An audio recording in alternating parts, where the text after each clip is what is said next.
नमस्कार मित्रांनो, आज आपण या व्हिडिओमध्ये बघणार आहोत प्रश्न 2 बेजाकारामध्ये तिसरं गणित।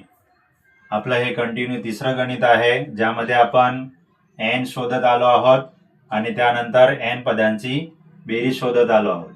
तर चला सुरुवात करूया। या ठिकाणी लिहूया a बराबर -5, d बराबर -8 मधून मायनस करायचे -5। तर या ठिकाणी -8 मायनस +5, 8तून 5 गेले तर इथे उत्तर येणार -3 आणि an बराबर घेऊया -230। चला an चं सूत्र आपल्याला माहित आहे। an बराबर a प्लस कंसात n मायनस 1 गुणिले d।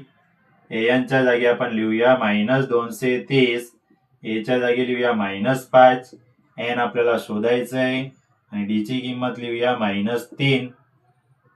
-230 या मायनसला समोर घ्या तर काय होतील +5, n-1 गुणिले -3 -230 अधिक 5 किती होतात -225 बराबर n-1 त्याला गुणिले -3।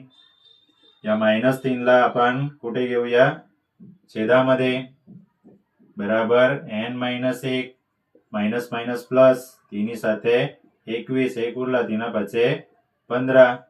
तर या ठिकाणी 75 हा -1 समोर आला तर काय होईल +1 बराबर n म्हणजेच n बराबर किती 76। किती पदांची बेरीज शोधायची आपल्याला 76 पदांची बेरीज शोधायची। चल Sn चं सूत्र माहित आहे आपल्याला। Sn बराबर n भागिले 2 कंसामध्ये 2a प्लस n-1 त्याला गुणिले d। तर या ठिकाणी लिहूया s किती पदांची बेरीज 76 पदांची बेरीज। तर 76 भागिले 2 कंसामध्ये 2 गुणिले a ची किंमत दिली आहे -5 प्लस n-1 म्हणजे इथे लिहूया 76 - 1 आणि d ची किंमत किती आहे तर d ची किंमत आहे -3।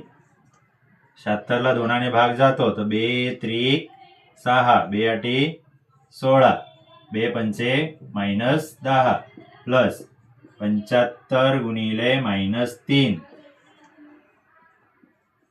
38 कंसामध्ये -10 प्लस 75 आणि 3 चा गुणाकार किती होईल 75 75 150 आणि 75 म्हणजे -200 नी किती 25 तोंडी हिसाब 38 गुणिले या दोघांची बेरीज होईल -200 नी 35। फायनली आपल्याला जे काही उत्तर मिळेल ते उत्तर मायनस मध्ये मिळेल। 235 गुणिले 38 करूया 0 3 पाचे 15 चला 1 3 त्रिक 9 आणि 1 10 चला 1 3 दुने 6 6 आणि 1 7 अधिक 8 पंचे 40 चला 4 8 त्रिक 24 24 नी 2 28 चला 2 8 दुने 16 16 आणि 2 18 0 8 5 13 चला 1 इथे 9।